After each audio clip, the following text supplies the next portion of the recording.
مصطفیٰ بھائی یہ جو آپ کی تحریک تحفظ کانفرنس ہو رہی ہے آئین کی، یہ عمران خان کی وجہ سے ہو رہی ہے کہ ان کو رائٹس نہیں مل رہے ہیں، ان کو وہ نہیں ہے، کس وجہ سے ہو رہی ہے؟ امپریشن یہ جا رہا ہے کیونکہ آپ پشاور کے جلسے میں بھی گئے تو اس کے پی ٹی آئی کے امپریشن جا رہا ہے کہ آپ لوگ جو ہے وہ اس وقت عمران خان کے ساتھ جو زیادتیاں ہو رہی ہیں اس کے لیے یہ آپ نے بنائی ہے تنظیم ساری اپوزیشن کا الائنس ہے. اپوزیشن کے الائنس کے اندر ایک بڑی جماعت ہے تحریک انصاف، پاپولر ترین جماعت ہے اس وقت اس ملک کی.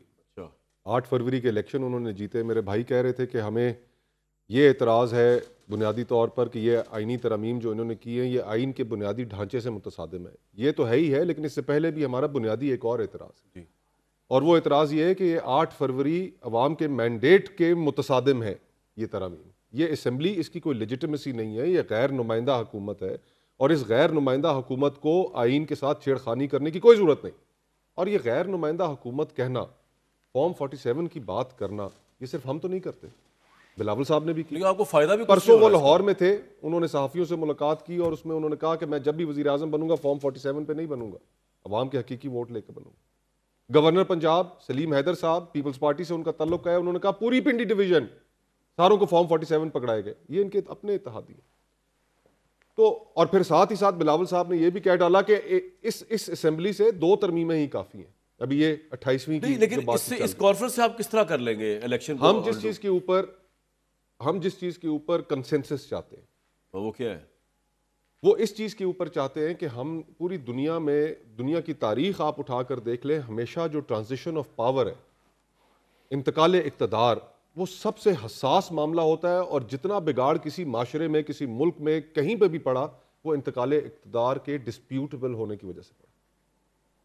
ہم یہ چاہتے ہیں کہ انتقال اقتدار کا جو پاکستان کے اندر جو پروسیس ہے الیکشنز، اس کے اوپر تمام جماعتیں وہ بیٹھ کر اس چیز کو طے کریں کہ جس الیکشن کے پروسیس کی ہم نے کریڈیبلٹی ختم کر دی ہے. ان کو کیوں نہیں بلایا آپ نے اس میں؟ پھر 2018 کا الیکشن، اس کے اندر بھی آر ٹی ایس کا فیلئر ہوا. 2024 کا الیکشن، اس کے اندر تو تباہی نکال دی گئی.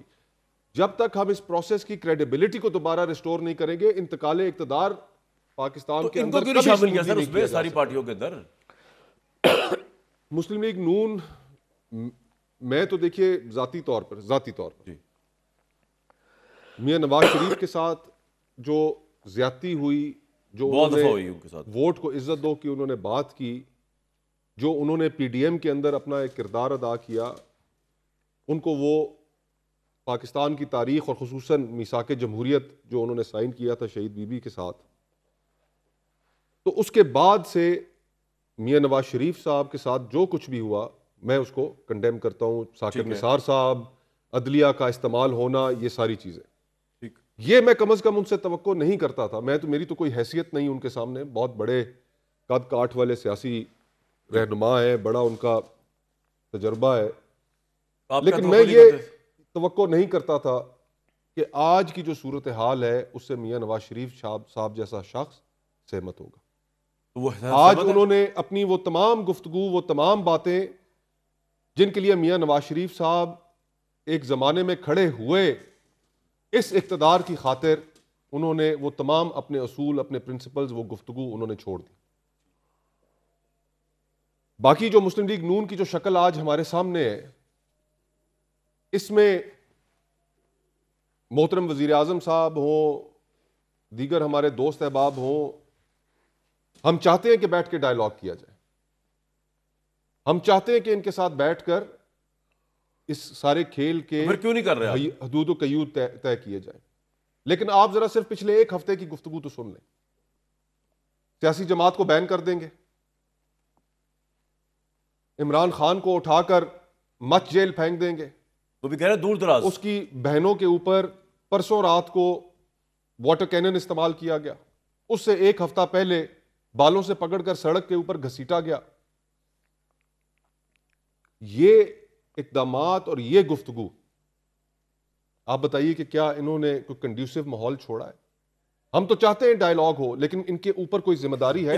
حکومت تو دیکھیں، طاقت تو ان کے پاس ہے، میں سے پوچھوں گا، لیکن اپوزیشن کے پاس تو کوئی طاقت نہیں ہے. اپوزیشن تو ریسیونگ اینڈ سے ہی پوچھوں گا، لیکن بریک سے آ کے یہ اگر اپنے رویے کے اندر نظر ثانی کریں گے نہیں ان کو نہیں کرنی چاہیے. میں اس کی وجہ بھی آپ کو اپنے بتا دوں رویے کے اندر بدلاؤ لائیں گے تو پھر ہم ان کے ساتھ ظاہری بات ہے سر نہیں آپ کو کرنے کی کوئی ضرورت نہیں ہے. یہ سب تمام لفظی باتیں ہوتی ہیں, نہ انہوں نے لانا ہے, نہ ان کو سوٹ کرتا ہے, نہ ان کو وارا کھاتا ہے. ان کو ان کی جماعت کے اندر میں آپ کو بتاؤں جی معذرت میں زبیر صاحب کا صرف آدھا منٹ لوں گا. ان کی جماعت کے اندر بھی ایک سوچ موجود ہے. سنجیدہ لوگ ہیں, بردبار لوگ ہیں, تجربہ کار لوگ ہیں جو چاہتے ہیں کہ پولیٹیکل ٹیمپریچر نیچے آئے. میری خود اور یہ بات کوئی پس پردہ نہیں, رانا ثناء اللہ صاحب کے ساتھ متعدد آپ ہمارے بھائی ہیں جی. سر ایک منٹ اب رک جائیں ادھر, یہ تو بہت پروگرام کسی اور طرف جا رہا ہے. یہ ہاتھ کے ملا رہے ہیں, مجھے اچھا لگ رہا ہے. تو آپ کی جو دکان ہے وہ دکان کیسے چلے گی جب تک لڑائی نہ ہو. یہ جو منڈی آپ سیاستدانوں نے لگائی ہوئی ہے نا, اس منڈی کو میں پورا پار چھوڑ کے آؤں گا. آپ جو مرضی ہے کوشش کر لیں. ایک بریک اس کو ہاتھ ملائیے گا. میں آپ کو بتاؤں ویورز, یہ پولیٹیشینز آپ کو بیوقوف مل کے بناتے ہیں لیکن آپ نے بننا نہیں ہے. میرے شو کی توسط سے خاص طور پہ انہوں نے کبھی ہاتھ ملانا, وہ ملانا بھی چاہے نا نہیں لڑائی ضروری ہے. بیرسٹر عقیل کا آنا یہ ثابت کرتا ہے کہ لڑائی نہیں ہوگی. ہم ہیں نا لڑنے کے لیے, ہم لڑیں گے. وہ تو بیچارے مسکراتے رہتے ہیں, کچھ بھی کرتے رہے. اور زبیر صاحب ایسی پیس لونگ آدمی, یہ بات نہیں, ان کو فارے نہیں کھاتا. دیکھیں آپ سے ہاتھ ملا رہے ہیں نا, میں کیڑا کو لڑائی نہیں تو میں آپ کو نہیں کہہ رہا یہ, لیکن آپ کی ہم خواہش پوری نہیں ہونے دیں گے. میں یہ کہہ رہا ہوں انہوں نے ہاتھ ویسے ملا دیے. انہوں نے یہ ہاتھ ملا ہی نہیں سکتے. یہ حکومت چلی جائے گی اگر یہ نیگوشیشن کرنے میں پورا ٹائم نکال دینا شہباز شریف صاحب کا.